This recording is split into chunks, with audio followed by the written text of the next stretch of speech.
Hello guys, this is Manoj and you are watching study point. तो आज की video में हम डिस्कस करेंगे सी-टेट बाल विकास और शिक्षा शास्त्र। ठीक है, तो हल प्रश्न पत्र है 2018 का। आपको जान लेना है कि 2018 में जो सी-टेट का पेपर आया था उसमें बाल विकास के जो 30 क्वेश्चन थे वो कैसे थे।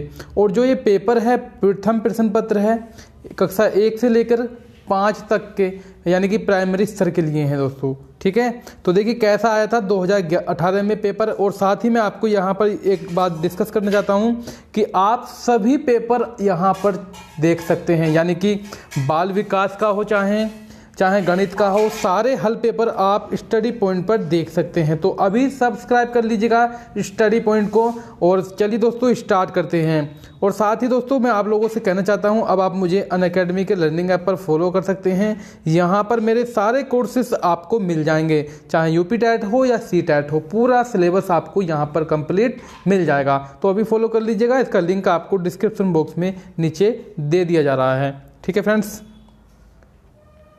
देखिए दोस्तों पहला क्वेश्चन है आपका कि सामाजिक आर्थिक रूप से वंचित पृष्ठभूमि से आने वाले बच्चों को कक्षा के माहौल की आवश्यकता होती है जो। तो अब देखिए आपको करना क्या है, ऑप्शन को पढ़ना है। जो ऑप्शन सही होगा मैं सिर्फ उस ऑप्शन पे ही टिक लगाऊंगा। ठीक है, तो आप सोच लीजिएगा आपको कितना आता है 30 क्वेश्चन में से आप कितना कर सकते हैं इसमें से, अगर आप पहली बार सी-टेट का एग्जाम देने जाएंगे तो। पढ़ लीजिएगा अपने ऑप्शन।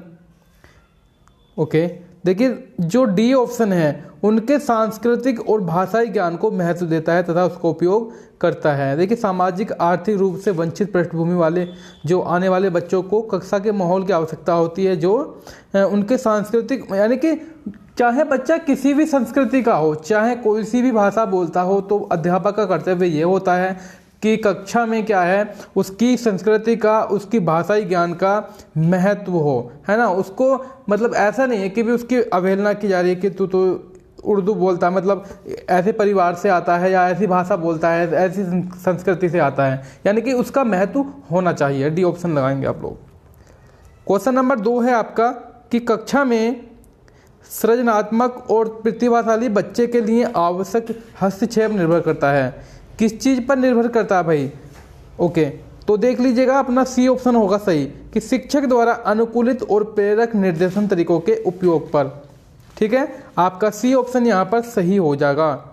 क्वेश्चन नंबर 3 है अति संवेदनशील बच्चों को सीखने में मदद के लिए निम्नलिखित में से कौन सा तरीका जो है वो उपयुक्त रहेगा। भाई कौन सा तरीका उपयुक्त रहेगा यहाँ पर जो अति संवेदनशील बच्चे होते हैं उनके लिए? तो देखिए बेचैन होने पर उन्हें फटकार लगाना उपयुक्त नहीं रहेगा। यहाँ पर पूछ रहा है, देखिए क्वेश्चन को ध्यान से देखिएगा, तरीका उपयुक्त नहीं है, है ना। तो कहने का मतलब अगर बेचैन हो गया तो ऐसा नहीं है कि आप बच्चों को डांट लगाएंगे, तो ये तो दोस्तों बिल्कुल भी नहीं हो सकता, यानी कि बी ऑप्शन पर आप सही टिक कर देंगे। क्वेश्चन नंबर 4 है आपका कि अलग अलग सोच वाले पैटर्न उन बच्चों की पहचान करते हैं जो जो सृजनात्मक हैं। ये तो बिल्कुल सभी को पता है, पहला ऑप्शन हो जाएगा यहाँ पर सही। क्वेश्चन नंबर 5 है निम्नलिखित में से कौन सा शिक्षक द्वारा कक्षा के बच्चों के समस्या हल करने के तरीकों का वर्णन नहीं कर सकता? कौन सा नहीं कर सकता है? देखिए बी ऑप्शन पर लगाएंगे आप टिक। बी ऑप्शन यहाँ पर सही होगा। अभिसरण उत्तरों वाले प्रश्न पूछना, बी ऑप्शन आपका यहाँ पर सही होगा। चलिए क्वेश्चन नंबर 6 की ओर हम यहाँ पर बढ़ेंगे। क्वेश्चन नंबर 6 है हमारा कि निम्नलिखित में से कौन सा एक संवेग है। अब आपको संवेगों के बारे में पता होना चाहिए। भाई संवेग कौन कौन से हैं? देखिए प्यार, ठीक है, भय, डर हो रहा है, ये क्या है हमारा? ये सब क्या है? ये उत्तेजना है। यहाँ पर डी ऑप्शन पे लाएंगे। ये क्या, सॉरी संवेग है ये क्या है? हमारे संवेग हैं, यानी कि डी ऑप्शन जो है आपका क्वेश्चन नंबर 6 का वो सही होगा, डर। एक 3 साल का बच्चा बताता है कि दूध बूथ पर एक मशीन द्वारा दूध का उत्पादन होता है। निम्नलिखित में से कौन सा बच्चे की समझ का सबसे अच्छा स्पष्टीकरण प्रदान करता है? तो देखिए मैं आपको आंसर दिखा देता हूँ, इसका डी ऑप्शन हो जाएगा, क्योंकि बच्चे का जवाब जो है दूध बूथ से दूध खरीदने के अपने अनुभवों पर आधारित है। अब देखिए जो आप मतलब बच्चा जो है दूध खरीदने जाता है दूध बूथ पर, तो उसका जो अनुभव है वो ये कहता है कि भाई यहाँ पर दूध का उत्पादन हो रहा है, उसको मतलब उसका जो अनुभव है वो उसके हिसाब से बता रहा है। डी ऑप्शन पे जाएंगे आप लोग। निम्नलिखित में से कौन सा शिक्षक की भूमिका का सबसे अच्छा वर्णन करता है। अब यहाँ पर क्वेश्चन नंबर 8 है आपका कि निम्नलिखित में से कौन सा शिक्षक की भूमिका का सबसे अच्छा वर्णन करता है। तो आपका बी ऑप्शन हो जाएगा, आराम के लिए जगह बनाना, जहाँ बच्चे संवाद और पूछताछ के माध्यम से सीखते हैं। देखिए बच्चे के लिए क्या होना चाहिए, एक आरामदायक जगह होनी चाहिए। ऐसा है कि बच्चे को डर नहीं होना चाहिए बिल्कुल भी, आपसे बेझिझक क्वेश्चन वो कर सके। क्वेश्चन नंबर 9 है कि निम्नलिखित में से कौन सी कक्षा समृद्ध शिक्षा को प्रोत्साहित करती है। क्वेश्चन नंबर 9, तो आपके जो ऑप्शन नंबर यहाँ पर कौन सा होगा सही, तीनों ऑप्शन गलत हैं यहाँ पर, ए बी सी, यानी कि डी ऑप्शन पे जाएंगे आप लोग। कहाँ जाएंगे, डी ऑप्शन पे जाएंगे। डी ऑप्शन है आपका वह कक्षा जिसमें खुली गतिविधियाँ हों, कोने हों और विभिन्न प्रकार के बाल साहित्य खुली सेफ में रखी हों, जो दिन के किसी भी समय में प्राप्त की जा सकें। D option. क्वेश्चन नंबर 10 है निम्नलिखित में से कौन सा कक्षा में पाठ्य पुस्तकों की भूमिका का सबसे अच्छा वर्णन करता है। पाठ्य पुस्तकों की, तो यहाँ पर देखिए आप सी नंबर पर जाइएगा, वे कक्षा में उपलब्ध संसाधन और संदर्भ में सामग्री है ना। बिल्कुल, पुस्तक जो है एक कक्षा में क्या है, संदर्भ सामग्री के रूप में है। क्वेश्चन नंबर 11 है कि आपकी राष्ट्रीय पाठ्यचर्या फ्रेमवर्क 2005 ने अपनी समझ ... से प्राप्त की। आप इस पर लगा दीजिएगा मोस्ट लिख दीजिएगा, क्योंकि 2005 से जो NCF है उसमें से 1 नंबर का हर बार क्वेश्चन पूछा जाता है, तो सी टेट में पूछा जाता है। इसका आंसर हो जाएगा रचनावाद। पहला ऑप्शन सही होगा क्वेश्चन नंबर 11 का। कक्षा में बच्चों को प्रेरित समझा जा सकता है। भाई कक्षा में बच्चों को कैसे प्रेरित समझा जा सकता है, ये समझा जा सकता है कि वे शिक्षक से स्पष्टीकरण के लिए क्या है, प्रश्न पूछ रहे हैं। यहाँ पर बी ऑप्शन पर जाएंगे आप लोग। निम्नलिखित में से कौन सा बच्चों में अधिगम में सुधार करने के लिए सबसे उपयुक्त तरीका है ना। तो अगर बच्चे में देखिए अधिगम में सुधार करना है तो सबसे उपयुक्त तरीका कौन सा होगा भाई। देखिए सबसे पहले तो शिक्षकों को क्या होना चाहिए, वास्तविक जीवन स्थितियों पर बच्चों को एक दूसरे के साथ बातचीत करने में मदद करनी चाहिए। बी ऑप्शन पर आप टिक लगाएंगे यहाँ पर। क्वेश्चन नंबर 14 है अनुशासन जो अधिगम वातावरण में एक महत्वपूर्ण भूमिका निभाता है, किस तरह की मदद करता है। क्वेश्चन को पढ़ लीजिए, मैं आपको ऑप्शन दिखा देता हूँ यहाँ पर। ऑप्शन आपका यहाँ पर सही होगा, सी वाला, बच्चों को अपनी शिक्षा को विनियमित और मॉनिटर करने के लिए। क्वेश्चन नंबर 15 है आनुवंशिकता और पर्यावरण की भूमिका के बारे में निम्नलिखित में से कौन सा कथन सत्य है। आनुवंशिकता की बात हो रही है और पर्यावरण की बात हो रही है, तो यहाँ पर आपको कोई भी दिक्कत नहीं होनी चाहिए, क्योंकि फ्रेंड्स यहाँ पर आंसर होगा आपका सी नंबर कि विकास के कुछ पहलू आनुवंशिकता और कुछ अन्य महत्वपूर्ण से अधिक प्रभावित होते हैं। क्वेश्चन नंबर 16 है आपका, 16 नंबर बोल रहा है कि निम्नलिखित में से कौन सा कथन पियाजे के सिद्धांत के अनुसार कहा नहीं जा सकता है ना, कहा नहीं जा सकता। तो पियाजे के आपको सारे के मतलब पता होगा यहाँ पर। तो क्वेश्चन नंबर है आपका 16, आप लगा कर आएंगे पहला ऑप्शन, निरंतर अभ्यास से अधिक होता है। निम्नलिखित में से कौन सी पूर्व संक्रियात्मक विचार की एक सीमा नहीं है। देखिए ये भी पियाजे का है, जैसा कि मैं बार बार कहता ही हूँ आपकी अपनी वीडियो में, कोई सा भी पार्ट देख लीजिएगा, पियाजे से संबंधित 1-2 क्वेश्चन जरूर आते हैं और NCF से, है ना। 2 नंबर का आपको देखिए यहाँ पर मिला पियाजे से, 1 नंबर का मिला NCF से, 3 नंबर तो ये पक्का ही है भाई। तो क्वेश्चन नंबर 17 है कि निम्नलिखित में से कौन सी पूर्व संक्रियात्मक विचार की एक सीमा नहीं है। तो भाई कौन सी सीमा नहीं है, तो यहाँ पर डी ऑप्शन पर जाएंगे, प्रतीकात्मक विचार का विकास।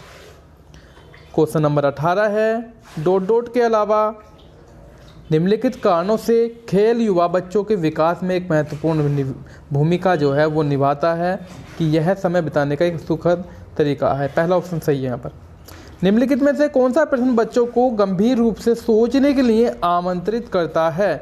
गंभीर रूप से कैसे सोचेंगे भाई बच्चे, भाई कैसे सोचेंगे, अगर दोस्तों आप जो है उनसे कहेंगे कि विभिन्न तरीकों से हम इसे कैसे हल कर सकते हैं, एक कार्य को कई प्रकार से इसको कैसे हल कर सकते हैं, तो इसमें क्या है, बच्चा क्या है अपना माइंड लगाएगा, सोचेगा थोड़ी देर, वो कैसे उसको कर सकते हैं। क्वेश्चन नंबर 20 है, निम्नलिखित में से कौन सा विकल्प प्रगतिशील शिक्षा का सबसे अच्छा वर्णन करता है? प्रगतिशील शिक्षा का, है ना। क्वेश्चन नंबर 20 है ये भाई अपना। तो मैं आपको ऑप्शन दिखा देता हूँ यहाँ पर। अपने ऑप्शन आपके सामने है ABCD। तो आपका जो आंसर हो जाएगा वो होगा आपका सी ऑप्शन, करके सीखना, परियोजना विधि, सहयोग से सीखना।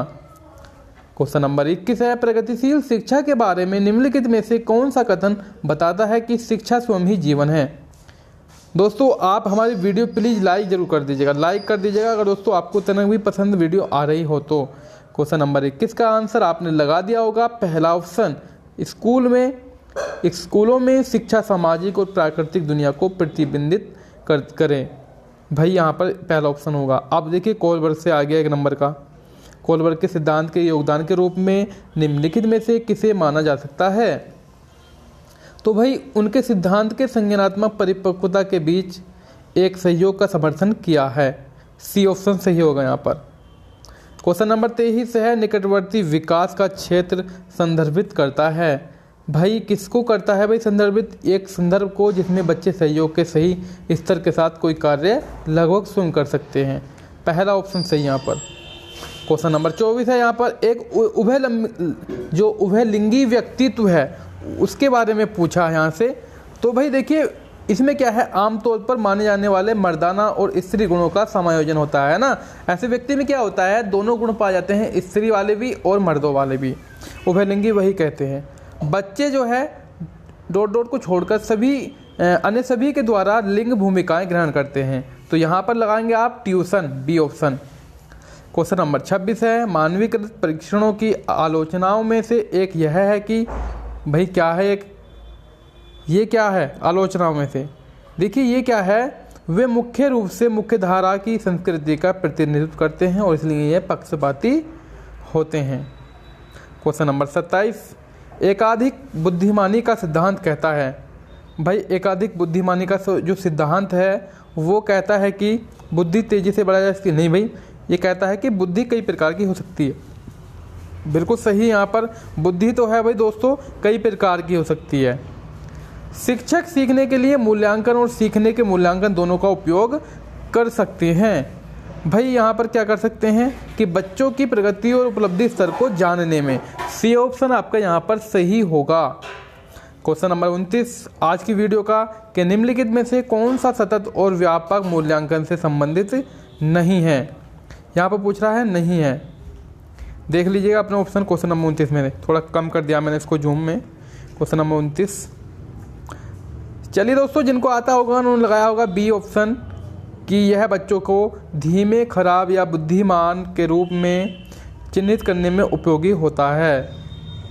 आज की वीडियो का लास्ट क्वेश्चन है यानी कि क्वेश्चन नंबर 30 है आपका, कि बच्चों में प्रतिभाशालीता के कारण हो सकती है। क्या हो सकती है भाई? ये हो सकती है आपकी आनुवंशिकता और वातावरण के बीच अंतःक्रिया। 30 क्वेश्चन में से आपका स्कोर कितना रहा दोस्तों, ये फटाक से आपको कमेंट सेक्शन में जाना है। और कैसी हमारी वीडियो लगी ये बताइएगा। और मैं सारे पार्ट इसके लेकर आऊँगा 2018 के, है ना। और जो जूनियर लेवल वाले हैं तैयारी कर रहे हैं उनके लिए भी हमारी वीडियो आने वाली है। CTET बाल विकास और शिक्षा शास्त्र द्वितीय प्रश्न पत्र 6 to 8 के लिए, ठीक है। तो प्लीज़ दोस्तों लाइक कर दीजिएगा, ज़्यादा से ज़्यादा शेयर कर दीजिए अपने फ्रेंड में। हो सके तो दोस्तों अगर आपने हमारा चैनल को सब्सक्राइब नहीं किया है तो प्लीज़ सब्सक्राइब कर लीजिएगा। Thanks for watching, thank you.